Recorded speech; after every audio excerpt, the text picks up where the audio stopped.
법문 들으시는 모든 분들이 재앙은 소멸하고 소원은 성취해서 부처님 전에 복 많이 지으시기를 바라원드립니다. 오늘도 지난 시간에 이어서 계속해서 건강한 사회인이 되는 길이라는 제목을 가지고 말씀을 드리는데, 오늘은 그 부제목으로서 올바른 인성교육의 길은 무엇인가, 이런 부제를 가지고 또 올바른 인성교육을 해야만이 건강한 사회인이 된다, 이런 뜻으로 오늘 강의를 진행하도록 그렇게 하겠습니다. 저희 중학교 때가 되는 1950년대, 그때는 가끔 조회라는 게 있었고, 조회 때 외부 인사를 불러서 어떤 특강을 들었을 때가 있었습니다. 그때 그 특강은 대개 도덕교육, 사람 되어라 하는 교육, 좀 우리나라 교육법에 의한 홍익인간의 이념을 구현하는 교육이었던 것 같습니다. 근데 그 교육 내용은 주로 삼강오륜의 실천에 있었습니다. 삼강오륜은 우리나라 500년 동안 이조 시대 때 면면이 이어내린 유교 사상의 교육이었고, 그것이 우리나라 정신 문화의 기둥이 되었고, 우리 민족의 어떤 정신적인 어떤 특성이었다라고 얘기할 수도 있었습니다. 우리 어렸을 때는 참 삼강오륜 정신이 조선시대에 이어져 왔던 그 정신은 그대로 계속되어 왔었던 것 같습니다. 즉 스승의 그림자도 밟지 않는다, 그 얘기가 상당히 보편화되었던 것 같습니다. 근데 어느덧 시대가 많이 흘렀었던 것 같습니다. 시대가 많이 흘렀어도 그래도 그 면면이 이어왔던 유교의 정신, 삼강오륜의 정신이 그렇게 흩어지질 않았는데, 이제 5.16 군사혁명이 일어나면서 전통적인 예절보다도 능률을 중요시하는 바람에 급격하게 특히 도덕적인 기존관념이 무너지기 시작을 했던 것 같습니다. 제가 해외여행 자유화가 되고서는 1990년 그때 유럽을 갔었습니다만, 그때만 하더라도 길거리에서 남녀가 포옹하는 것은 볼 수가 없었습니다. 길거리에서도 볼 수가 없었고, 전철 속에서는 더더군다나 볼 수가 없었습니다. 1990년에 제가 유럽 여행을 하고 보니까 유럽에서는 흔히 길거리에서 남녀가 포옹하는 것을 보고, 그리고 아주 좀 우리 그때 저 시각으로 보면 물나는 행동이 종종 눈에 띄었습니다. 그래도 우리나라는 아직 깨끗하다, 성적으로 깨끗하다, 성적인 그런 오염에 물들어 있지 않다, 이렇게 생각을 했습니다. 그 뒤로 우리나라는 무섭게 변하기 시작을 했습니다. 그게 서양 탓인지 뭔지 어떻게 보면 서양을 초월할 정도로, 특히 성적인 그런 아주 쇠퇴 정도는 더욱더 극심을 부려서 이제는 길거리에서나 심지어는 전철 속에서나 남녀들이 포옹하는 장면을 흔히 볼 뿐만 아니라 그것을 말리는 사람도 거의 없는 것을 지금 볼 수가 있습니다. 제가 옛날 사람이었는지 모릅니다만은 시대가 이래서 되나, 저는 상당히 걱정스러운 생각이 많이 있고, 이렇게 도덕적인 수준이 그대로 유지된다고 우리나라가 발전이 될까, 이런 시각, 저 마음을 금할 수가 없었습니다. 학교에는 학생을 가르치는 선생님들이 여기저기 아우성이었습니다. 그네들의 아우성이 참인지 참이 아닌지 그건 잘 모르겠습니다. 옛날처럼 학생이 선생 대접을 안 한다는 겁니다. 심지어는 초등학교에서는 선생님이 나가자마자 뒤에다 대고 욕하는 것이 향답안사라고 얘기를 합니다. 중학교에서는 교사들이 학생들의 버릇없는 태도를 견디지 못해서 명예퇴직을, 선생들은 도저히 더러워서 못 해먹겠다라고 명예퇴직하는 사람으로 속출한다는 얘기를 들었습니다. 학교는 도덕교육은 실종되고 입시학원으로 점점 변해가는데, 이렇게 인성교육이나 도덕교육이 사라진다고, 또 지식교육만 잘 받는다고 우리나라가 선진국이 될 수 있을까? 저는 상당히 걱정이었습니다. 그렇다고 제가 할 수 있는 것은 아무것도 없었던 것 같습니다. 아마 유니세프라고 하는 유엔 기구가 있습니다. 거기에서 우리나라 사람들이 얼마나 어른을 공경하느냐 하는 그 척도를 조사한 적이 있었다고 합니다. 근데 우리나라는 한때 잘 알다시피 동방예의지국이라는 얘기를 많이 들었습니다만은 유니세프에서 조사한 바에 의하면은 우리나라 아시아 국가 중에서도 특히 아이들이 어른에 대한 예절의 태도에 있어서 그것을 지수로 환산을 해서 봤을 때 아시아 어느 국가보다도 가장 뒤떨어진 거의 최하 수준이었다라는 통계를 들은 적이 있습니다. 그럴 정도로 지금 여러 가지 문란한 현상들을 우리는 종종 봅니다. 아마 이것들은 국회에서도 논의가 됐던 모양이고 우리나라 도덕의 기틀을 다시 바로잡아야 되겠다 이런 이야기들이 서로 이야기되면서 세계 최초로 우리나라 국회에서 2015년에 인성지능교육법이라는 것을 세계 최초로 국회에서 통과시켰다라고 그럽니다.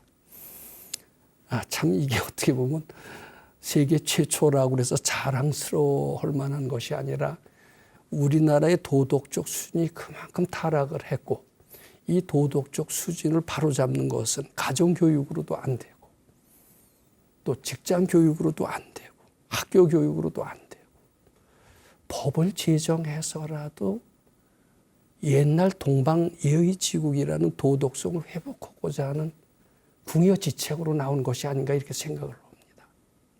그런데 그것도 학교에서 하는 인성교육진흥법이 아니었습니다. 학교에서 될 수 없다라고 본 겁니다. 가정에서도 될 수 없고 학교에서도 될 수 없고 물론 사회교육이라는 거 있습니다. 대학 졸업생이 직장에 들어가면 직장에서 받는 교육이 있습니다.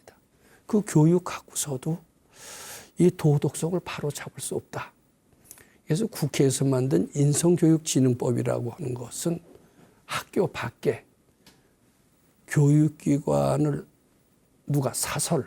교육기관을 설립된 그런 교육기관에 학생들을 위탁해서 교육시키는 방법으로서 인성교육, 즉 인성교육 프로그램을 진행하는 어떤 학교 밖의 교육기관에 위탁해서 학생들을 교육시킨다는 그런 식의 교육을 진행한다라는 것이 인성교육진행법의 취지라고 그렇게 알고 있습니다.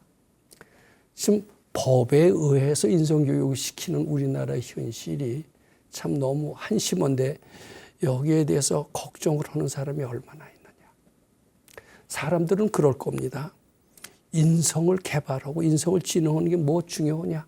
우리는 지식을 쌓고 지혜를 쌓아서 과학기술을 발전시키고 그리고 좋은 물건을 만들어내서 잘 살면 되는 것이 아니냐. 어디 도덕이 밥 먹여주느냐. 이런 이야기를 하는 사람도 있을지 모릅니다. 근데 그것은 너무 근시안적인 소견이라고 생각을 합니다. 제가 학교에서 선생 노릇을 오래 했습니다. 그럼 기업체에서 좋은 학생을 보내주세요. 이렇게 부탁을 받기도 합니다. 그런데 대개 기업체에서는 성적이 좋은 학생을 요구하지 않습니다. 성적은 좋지 않아도 사람이 진실된 사람, 도덕적인 사람, 예절이 바른 사람을 보내주시기 바랍니다. 이것이 기업에서 요구하는 기업들의 목소리였습니다. 이런 기업들의 목소리가 분명히 있을진데 어떻게 우리가 인성교육을 무시하고 그것을 제쳐두고 지식교육, 지혜교육, 기능교육만 시켜서 되겠느냐. 이런 생각은 너무 근시안적인 생각이다라고 생각을 하는 겁니다. 그럼 외국은 어떠냐? 외국은 더 합니다. 저는 그 미국에서 대학 교수를 어떤 기준으로 채용하는지 미국에서 오랫동안 대학 교수 생활한 사람으로부터 얘기를 들었습니다. 우리나라에서는 예를 들어서 세계에서 가장 좋다는 하버드 대학 출신이었다 하면 대개는 한때는 무조건 대학 교수로 뽑았던 적이 있습니다. 그런데 지금은 그렇지는 않습니다. 미국에서도 한때는 저명한 대학에서 학위를 하면 교수로 뽑았다고 그럽니다. 이제는 절대 미국에서 그렇지 않습니다. 한국에서도 이제는 명문 대학에서는 절대로 미국의 저명한 대학에서 아주 좋은 성적으로 학위를 했다고 해서 교수로 뽑지 않습니다. 교수 뽑는 기준이 있습니다. 그 교수 뽑은 기준을 통해서 이 시대의 흐름을 알 수가 있습니다. 자기가 얼마나 해낼 수 있느냐, 능력이 있느냐, 얼마나 사람을 잘 지도할 수 있느냐. 창의력이 있느냐 이 기준으로 뽑습니다. 그것은 뭐냐면 좋은 잡지에 논문을 많이 실릴 수 있는 교수, 좋은 잡지에 많이 투고된 그 실적, 이것을 갖고 교수를 뽑는 제1위를 1번 우선순위를 뽑습니다. 아무리 좋은 대학을 나왔다 하더라도 좋은 잡지에 임팩트 팩터가 강한 잡지에 논문을 많이 실리는 이것이 창의력 있고 능력이 있고 여러 사람을 먹여 살릴 수 있는 그런 능력 있는 교수를 봐서 그것을 제1순위로 꼽습니다. 그 다음에 두 번째 교수를 뽑는 두 번째 요인은 또 있습니다. 우리가 놀랍니다. 이 사람의 인성과 성실성이 어떠냐 하는 그러한 사람의 추천서를 두 번째로 뽑는다고 합니다. 이것은 그의 도덕성을 보는 겁니다. 도덕성의 척도를 알 수가 없습니다만은 유명한 저명 인사의 추천서가 그것을 대신한다라고 봅니다. 우리나라에서는 아직 그게 통하지 않습니다. 그만큼 특히 미국의 경우는 그 사람의 실력 못지않게 그 사람의 됨됨이, 인성, 품성을 굉장히 중요시한다. 이 뜻이 됩니다. 세 번째가 출신 학교가 1류냐 2류냐 하는 것을 세 번째 순서로 본다고 합니다. 즉 외국에서도 실력이 다가 아닙니다. 좋은 학교가 다가 아닙니다. 그 사람 됨됨이를 갖고 추천하는 이 추천서의 위력이 대단히 크다라는 것을 볼 때 해외에서도 인성교육의 중요성을 상당히 심각하게 느끼고 있다라는 하나의 반증이기도 합니다. 물론 미국에서도 인성교육진흥법이 통과됐다라고 알고 있습니다. 한국보다는 조금 늦은지 몰라도 거기서도 인성교육법이라는 것이 진행됐습니다. 그런데 제가 생각하기에는 인성교육과 능력이 다르다라고 봅니다. 재승박덕이라는 우리나라의 말이 있듯이 재주는 좋아도 덕이 없다라는 말이 있습니다. 그런데 제가 금강경 공부를 오래 한 바에 의하면 진실한 덕은, 진실한 품성은 지혜와 능력과 직결된다라고 봅니다. 앞으로는 인성 개발을 해야 되고 도덕적 수준이 높아져진다는 것은 지혜와 능력이 커진다는 것과 동의어가 되면서 그런 인격을 갖춘 사람, 도덕을 갖춘 사람이 사회에서 대접받는 시대가 분명히 온다면 확실히 올 겁니다. 그러면은 인성 개발 이것이 중요성은 더욱더 커진다라고 볼 수가 있습니다.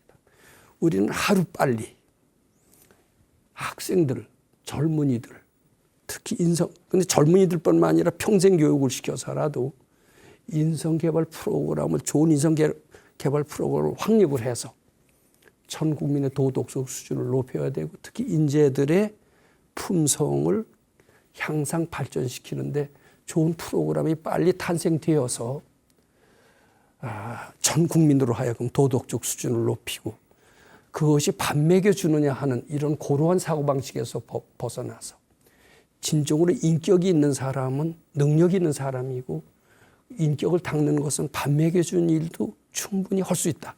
이런 인식을 심어주도록 해야 되지 않을까 하는 것이 제 생각입니다. 실제로 그런 운동들이 서양, 특히 선진국에서 활발히 일어나고 있습니다. 우리나라에서도 보이지 않게 그것의 중요성, 인성개발의 중요성을 느끼는 사람들이 많이 있는 것으로 알고 있고 그것을 교육기관으로 만들려는 시도를 하고 있는 사람들도 알고 있고 그런 움직임이 서서히 나타난다라고 그렇게 하고 있다고 저는 믿고 있습니다. 그런데 특히 이제 그럼 어떻게 하면은 즉 인성개발이 되느냐, 인성개발 프로그램이 되느냐, 인성개발하는데 가장 중요한 요소가 무엇이냐 이런 얘기들을 많이 합니다. 거기에는 동서고금을 막론하고 훌륭한 스승이 있어야 그 스승의 지도력으로 또 스승을 닮으려고 하는 그 노력으로 나쁜 품성이 바꿔서 좋은 품성으로 되었다라고 이구동성으로 얘기를 합니다. 달마대사는 일찍 이런 말씀을 하셨습니다. 선지식을 만나기 전에 불교 공부는 완전히 헛공부다. 즉 참다운 스승을 만나서 지도를 받아야만이 우리의 탐진치를 근본적으로 소멸할 수가 있고 탐진치 소멸함으로써 성품을 찾을 수 있다라고 말씀하셨습니다. 즉 선지식이라는 게 뭡니까? 참다운 스승입니다. 스승 밑에서 오프라인으로 공부하면 안 돼요. 예전에는 오프라인이 없었죠. 오프라인으로 공부해야 됩니다. 온라인으로 공부하지는 못했죠. 오프라인으로 한다라는 것은 앉아서 종아리도 맞고 그리고 야단도 맞고 그리고 한 몸과 한 마음이 돼서 매일같이 훈련을 받아야 되는 것. 이것이 오프라인 교육인데 이 교육을 통해서 스승을 닮아가면서 나쁜 성품을 바꿔서 좋은 성품으로 만들 수 있다라고 봅니다. 이것이 달마대사가 말하는 선지식의 중요성이고 해능대사도 그런 말씀을 하셨고 고금의 선지식들이 선지식의 중요성을 누누이 강조했습니다. 우리나라에서도 군사부 일체라고 했습니다. 임금과 군사, 스승과 부모가 왜 이렇게 제일 셋 중이에요? 부모는 일체, 다르지 않다. 그대들은 절대다. 그때 스승은 지금 스승하고 틀리죠. 지금 돈 받고 하는 스승이죠. 그때 스승은 돈 안 받았어요. 오로지 헌신적인 아상이 없는 교육을 시키는 그런 분이었습니다. 보살이었습니다. 그런 분의 은혜는 절대적입니다. 계산으로 따질 수가 없습니다. 요새처럼 봉급받는 스승이 아니었습니다. 그런 스승이 있을 때래야 그런 스승을 닮을 수가 있고 닮아가야만이 나쁜 성품을 고쳐서 좋은 성품으로 바침으로써 참된 인성이 개발된다. 이렇게 얘기할 수가 있습니다. 저는 어떤 변호사가 그 스승의 중요성을 강조한 어떤 수필이 있습니다. 그 소설가이기도 한 그 변호사는 스승의 중요성을 판사, 검사의 변호 과정에 신뢰를 들어가면서 이렇게 썼습니다. 다소 시간이 걸리지만 그 변호사가 쓴 수필을 제가 읽어드리고 싶습니다.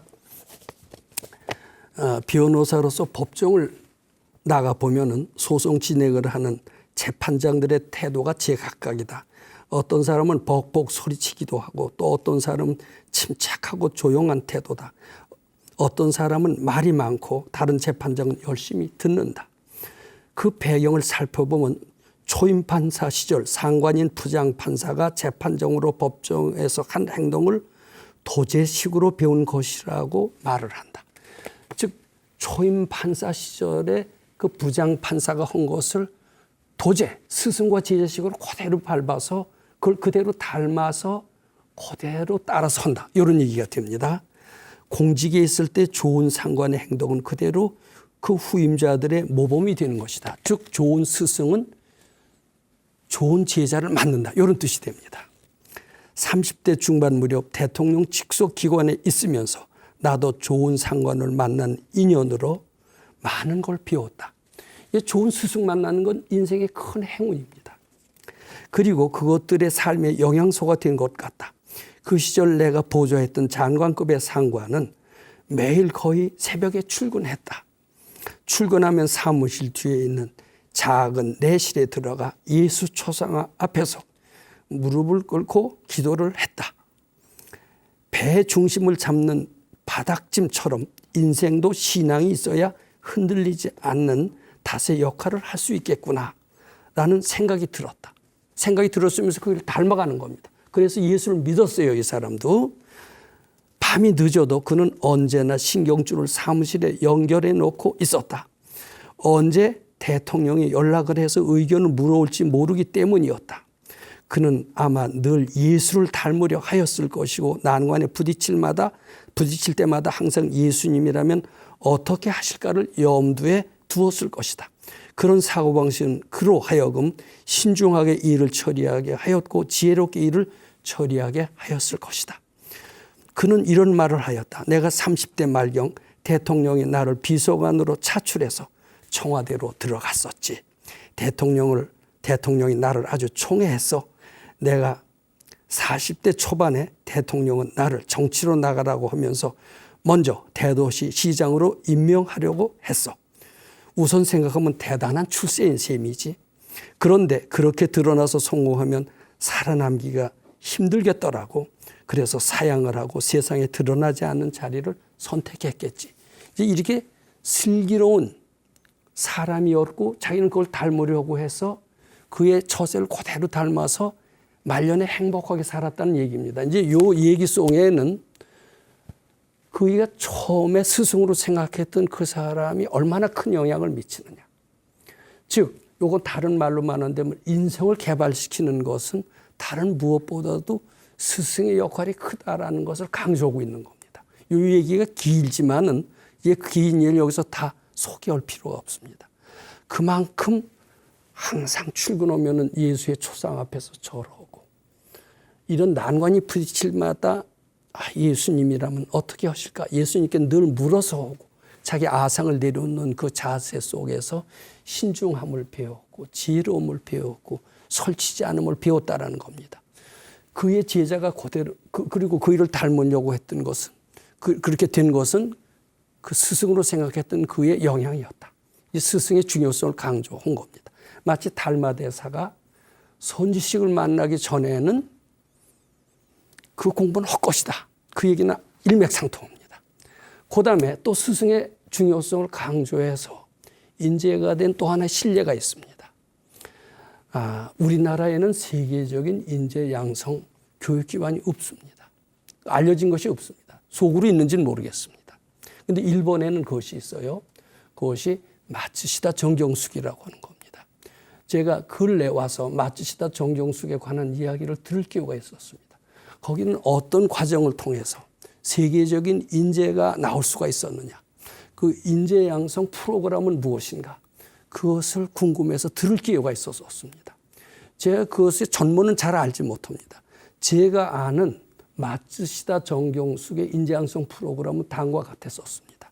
마츠시다 정경숙은 마츠시다 고노스케라고 경영의 신이라고 알려진 일본의 아주 대기업가가 만든 인재 양성 교육기관입니다.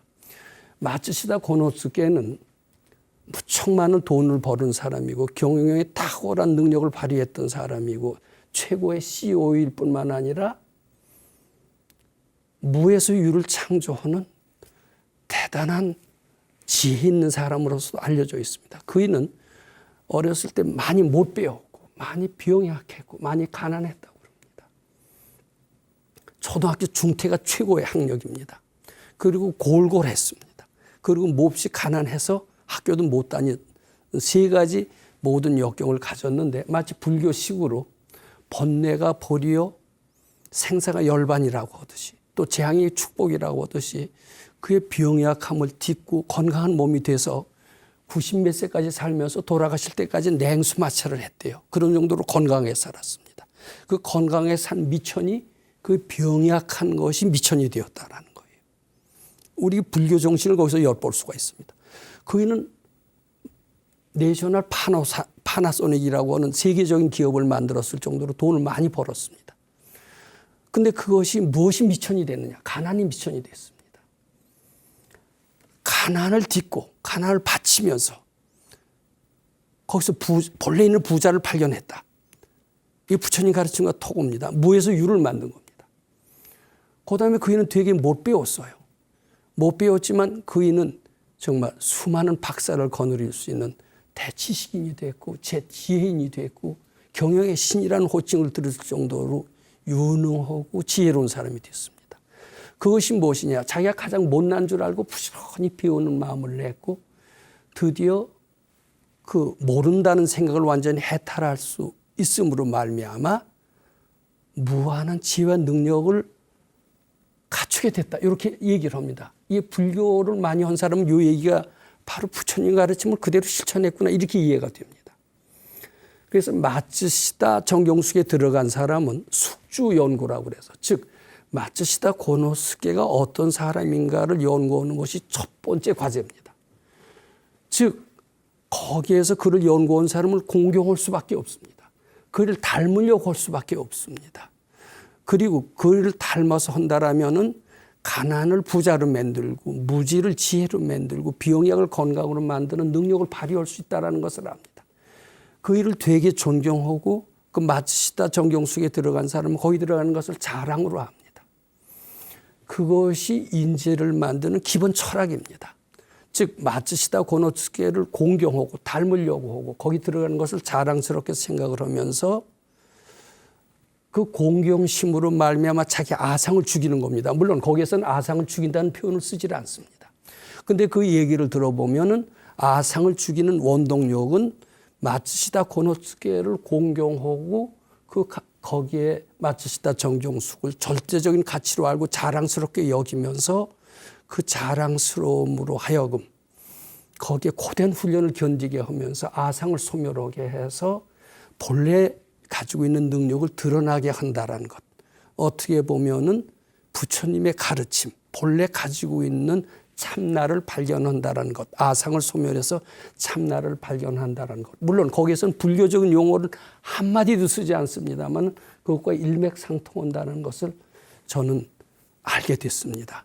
아, 이렇게 하니까 거기 출신들은 일본 재계나 정계를 주름잡는 그런 인재가 될 수가 있겠구나.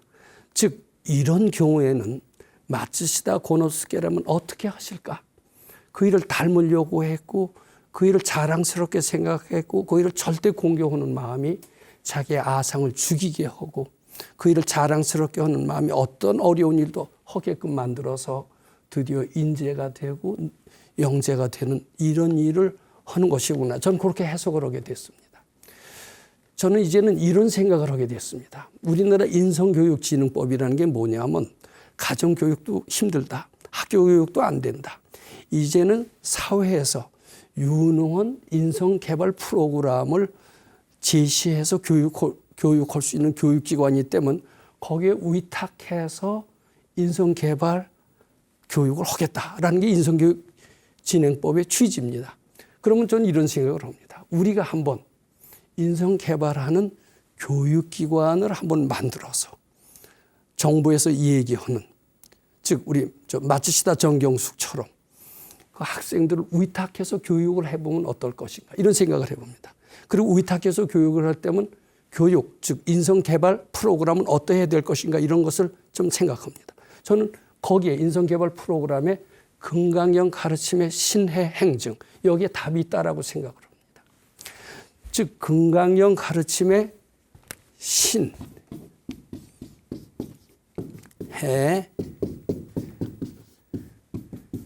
행증입니다.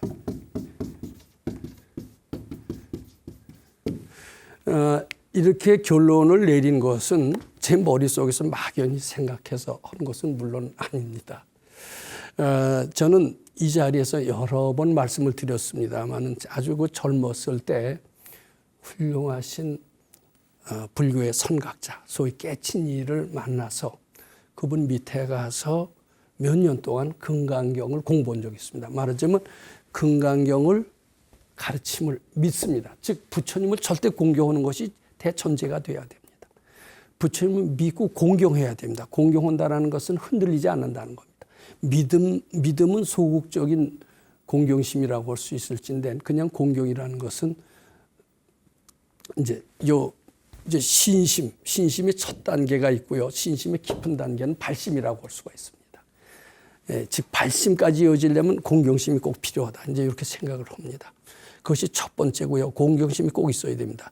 마치 초임 판사가 재판장을 공경하는 마음이 깊을수록 닮아갑니다. 우리가 불교를 할 때 스승을 공경하면 스승을 더 빨리 닮아갑니다. 덜 공경하면 덜 공경할수록 덜 닮아갑니다.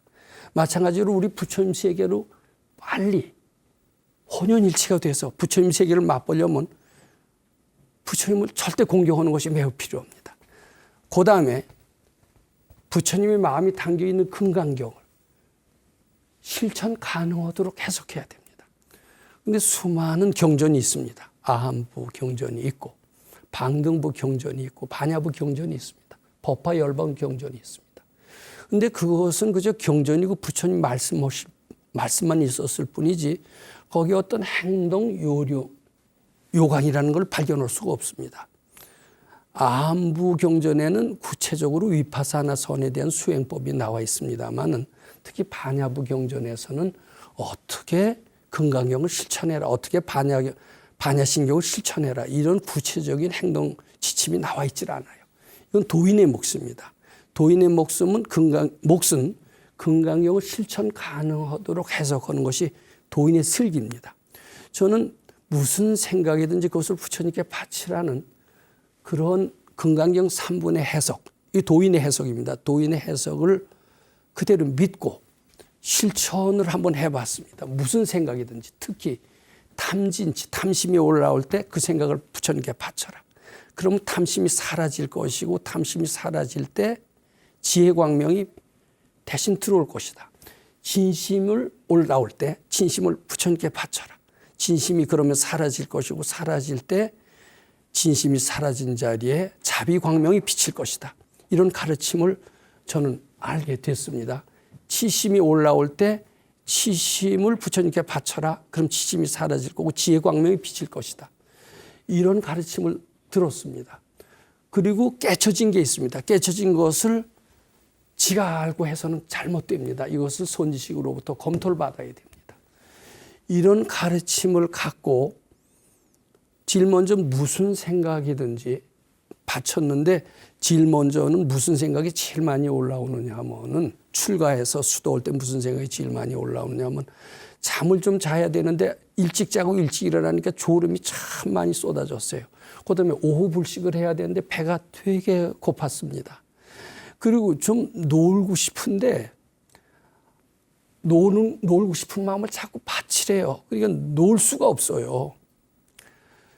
그러니까 그리고 조금이라도 게을렀다간 매일 아침 법문을 들어가면서 정말 종아리를 맞을 정도로 꾸중을 듣고 그러니까 긴장 속에서 살 수밖에 없었습니다. 수도라는 게 이렇게 어려운 줄은 몰랐습니다. 하버드 대학에 유학 가는 게 어려운 게 아니에요. 국내에서 마음 닫는 것도 제대로 다르면 즉 이게 인성교육인 줄 그때는 전혀 몰랐던 겁니다. 이제 그래가면서 자꾸 하니까 마음 밖에서 찾을 필요가 없다. 우리는 부귀영화를 위해서 좋은 스펙을 쌓아서 출세하기 위해서 마음 밖에서 모든 것을 다 찾았습니다. 먹고 사는 직업전선으로 해서 스펙을 쌓고 자격을 쌓아서 들어가야 먹고 사는 길이 있는 줄 알았어요. 지 마음을 바침으로써는 먹고 사는 길을 발견할 수 없다라고 생각을 했습니다. 그런데 그게 아니었습니다. 지 마음속에 무지무능하다는 생각을 자꾸 바치니까 외국의 인류대학에 가서 배운 거 못지않은 능력과 지혜가 생기는 것을 그 능력과 지혜가 지 마음에 있다는 것을 알게 됐습니다. 그러면서 저는 병약했던 마음이 굉장히 건강해졌습니다. 자, 그것이 1차 관문에 통과합니다. 자, 무슨 생각이든지 바쳐라. 그리고 어려운 일이 있을 때 부처님이라면 어떻게 하셨을까? 그렇게 생각해라.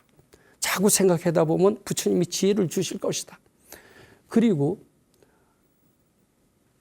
잘 안 될 때는 부처님께 모든 것을 바쳐라. 부처님의 절대 공경심은 나의 아상을 소멸하게 하고 아상을 소멸한 결과 부처님이 가지신 모든 능력과 지혜가 나한테 임하리라. 이런 가르침을 가지고 절대 공경심으로서 1차적으로 몸과 마음을 건강하게 했습니다. 그러고서 저는 도장에서 나왔습니다. 그런데 그게 수행의 다가 아닙니다. 이제 말하자면은 옛날에 유교에서 이런 가르침이 있습니다. 제일 먼저 수신을 해라. 몸을 닦아라. 수신을 한 뒤에 가정을 일으켜라. 제가 가정을 일으키게 한 뒤에 치국을 해라. 그 다음에 평천하를 해라. 이런 유교의 가르침이 있습니다. 이건 옛날의 유교의 가르침이고 요새 최신식의 가르침, 서양 문화가 들어오는 그 가르침과는 상당히 다른 거고 이건 구시대 유물로 알았습니다. 근데 제가 4년 동안 수행을 하면서 제 몸과 마음을 상당히 건강하게 했고요. 오후에 밥 안 먹어도 배 안 고프고요. 잠 적게 자도 잠 안 오고요.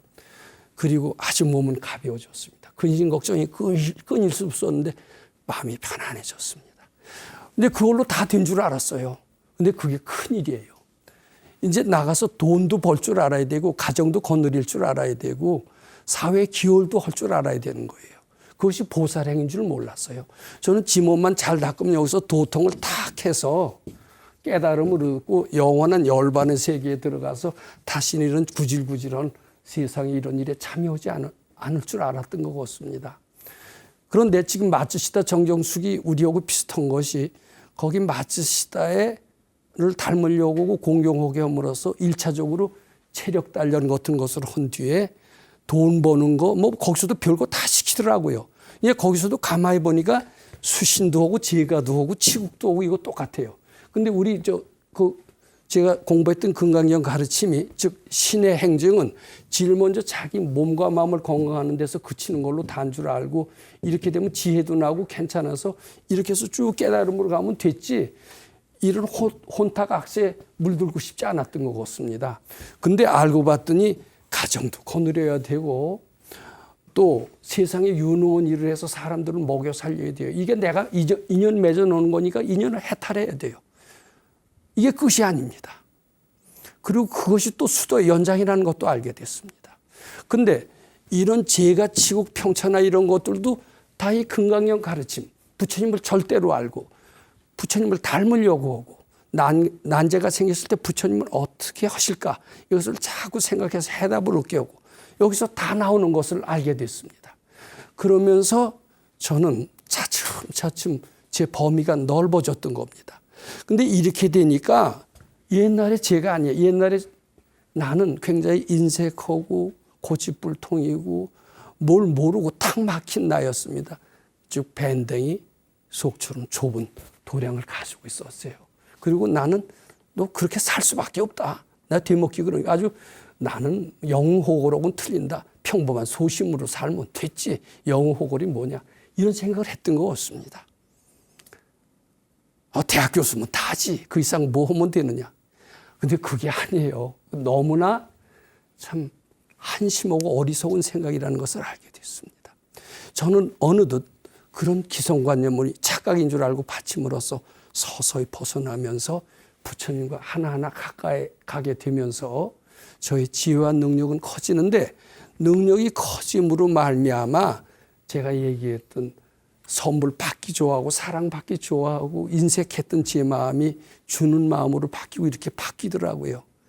이제는 인성교육이 뭔가를 알게 되고 그것이 손해인 줄 알았어요. 근데 인성교육을 제대로 해야, 즉 사람이 돼야 지혜도 생기고 능력도 생기는 것도 알았습니다. 둘이 아닌 줄 알았어요. 상강오류는 구시대 유물이 아닙니다. 잘 지켜야 됩니다. 남녀 포옹하고 키스하고 길거리에 서는 게 절대 바람직하지 않아요.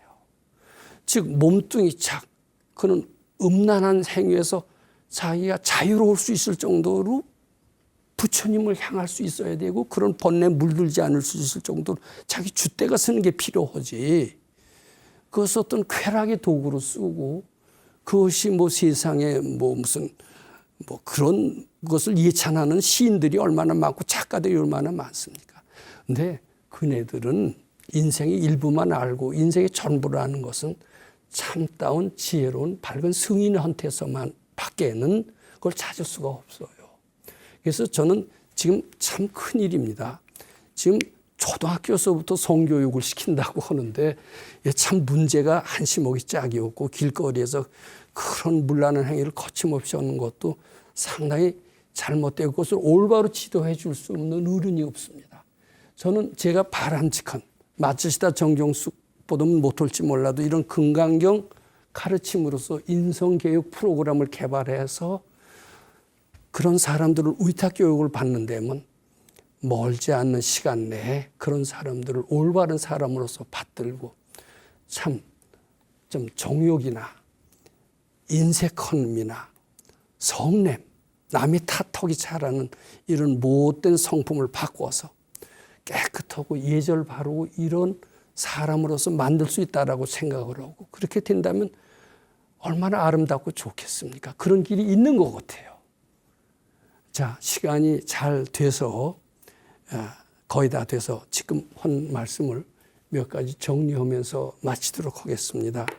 우리나라는 한때 이제 동방예의지국이라고 그런 말을 들었을 정도로 아마 예절을 잘 지키는 나라였고, 아마 그런 동방예의지국이라는 DNA가 아직도 남아 있어서 적어도 서울거리는 세계에서 가장 안정된 거리로 아직도 남아 있습니다. 아직 동방예의지국의 DNA가 남아 있는 것 같아요.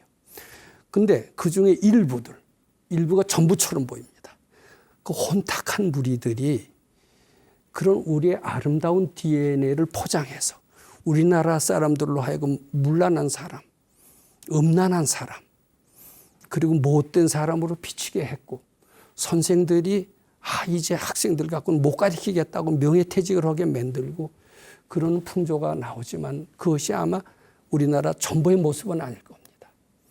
우리나라는 아직도 희망이 많다라고 생각하고 그 희망을 일으킬 수 있고 할 수 있게끔 하기 위해서 저는 바람직한 교육기관의 가르침이 꼭 필요하다라고 생각을 하고 바람직한 교육기관은 건강형 가르침으로 밖에는 될 수 없다라고 생각합니다. 왜냐하면 건강형 가르침의 핵심인 공의 진리, 모든 난제라고 하는 것, 모든 부도덕적이라고 하는 것은 다 착각이고 본래 없다라는 가르침이 건강형의 핵심이기 때문이다. 그런 가르침에 의해서만이 우리는 무능, 무지, 부도덕에서 벗어나서 청정한 세계, 능력의 세계, 지혜의 세계로 바꿀 수 있기 때문입니다. 그런 도덕적이고 바람직한 것은 구시대 유물이 아닙니다. 우리가 지향해야 될 거고 선진국에서도 이미 잽싸게 그것을 하고 있다. 그 말씀을 드렸습니다.